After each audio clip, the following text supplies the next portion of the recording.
নমস্কার বন্ধুরা, দীপিকার পাকশালাতে আপনাদের সকলকে স্বাগত জানাই। আবারও চলে এসেছি নতুন একটা রেসিপির সাথে।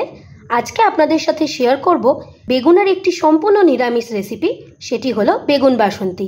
যে কোনো নিরামিষ দিনে আপনারা অনায়াসেই বাড়িতে এই রেসিপিটি বানিয়ে পরিবেশন করতে পারেন।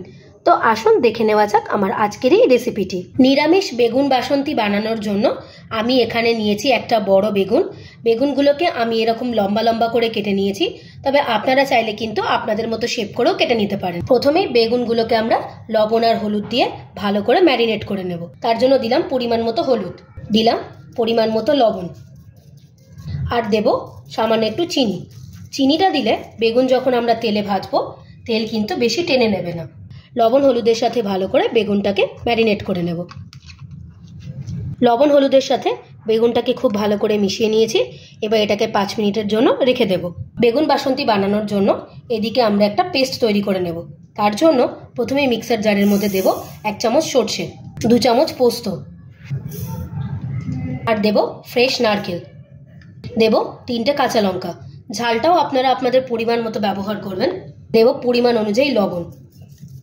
আপনারা যখনই সর্ষে দিয়ে কোনো রকম কোনো পেস্ট বানাবেন, চেষ্টা করবেন একটু লবণ দিয়ে বাটতে, তাহলে কিন্তু সর্ষের মধ্যে যে তেতো ভাবটা রয়েছে সেটা কিন্তু আর থাকবে না। এবার পরিমাণ মতো জল দিয়ে একটা মিহি পেস্ট তৈরি করে নেব। পোস্ত, সর্ষে আর নারকেল দিয়ে একটা মিহি পেস্ট আমরা তৈরি করে নিয়েছি। তো চলুন এবার আমরা রেসিপিটা বানিয়ে নেব। বেগুন বাসন্তী বানানোর জন্য কড়াইয়ে দিয়েছি সর্ষের তেল। তেল ভালো মতো গরম হয়ে গেছে। এবার এর মধ্যে আগে থেকে লবণ হলুদ দিয়ে মাখিয়ে রাখা বেগুনগুলোকে দিয়ে দেব। এবার বেগুনটাকে ভালো করে এপিট ওপিট করে ভেজে নেব। বেগুনগুলো আমার খুব ভালো মতো লাল লাল করে ভাজা হয়ে গেছে। এবার আমি বেগুনগুলোকে তুলে নেব। সমস্ত বেগুনগুলোকে আমি ভালো করে ভেজে তুলে নিয়েছি।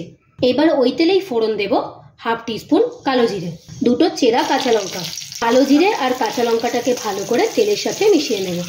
এবার এর মধ্যে আগে থেকে বানিয়ে রাখা সর্ষে, পোস্ত আর নারকেলের পেস্টটা দিয়ে দেব।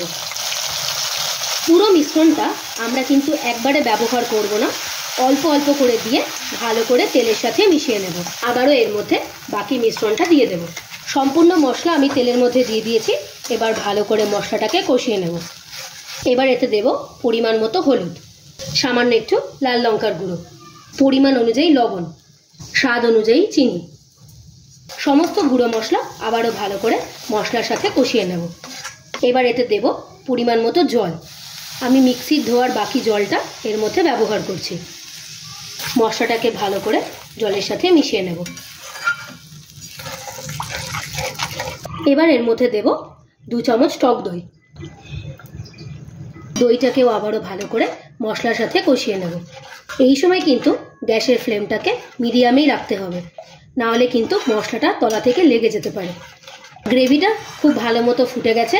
এবার বেগুনগুলোকে একটা একটা করে গ্রেভির মধ্যে দিয়ে দেব। বেগুন যেহেতু আগে থেকে ভালো মতোই ভেজে নেওয়া আছে, তার জন্য কিন্তু বেগুনের সাথে আর বেশি ফোটানোর দরকার নেই। বেগুনটাকে ভালো করে ঝোলের সাথে মিশিয়ে নেব। বেগুনটাকে ভালো মতো উল্টে পাল্টে গ্রেভির সাথে মিশিয়ে নিয়েছি। এবার লো টু মিডিয়াম ফ্লেমে 1-2 মিনিটের জন্য ভালো মতো ফুটিয়ে নেব। সম্পূর্ণ নিরামিষ বেগুন বাসন্তী আমার একদম তৈরি হয়ে গেছে। এবার এটাকে আমি একটা পাত্রে সার্ভ করে নেব। যে কোনো নিরামিষের দিনে ভাত বা রুটির সাথে খাওয়ার জন্য একদম উপযুক্ত বেগুন বাসন্তী আমাদের একদম তৈরি হয়ে গিয়েছে। খুব কম সময়ে আর কম উপকরণ দিয়ে আপনারা যে কোনো নিরামিষ দিনে এই রেসিপিটা বাড়িতে অনায়াসেই বানিয়ে নিতে পারবেন। রেসিপিটি যদি আপনাদের ভালো লেগে থাকে অবশ্যই একটা লাইক করে দেবেন, আর আমাকে কমেন্ট করে জানাবেন রেসিপিটি আপনাদের কেমন লাগলো। আপনারা যদি আমার চ্যানেলে নতুন হয়ে থাকেন, চ্যানেলটিকে প্লিজ সাবস্ক্রাইব করে দেওয়ার অনুরোধ রইল। আর সাবস্ক্রাইব করে দেওয়ার পরে পাশে থাকা বেল নোটিফিকেশনটি অবশ্যই ক্লিক করে দেবেন আমার চ্যানেলের নিত্য নতুন রেসিপির আপডেট পাওয়ার জন্য। ভালো থাকবেন, সুস্থ থাকবেন। দেখা হবে আবার একটা নতুন রেসিপির সাথে। ধন্যবাদ।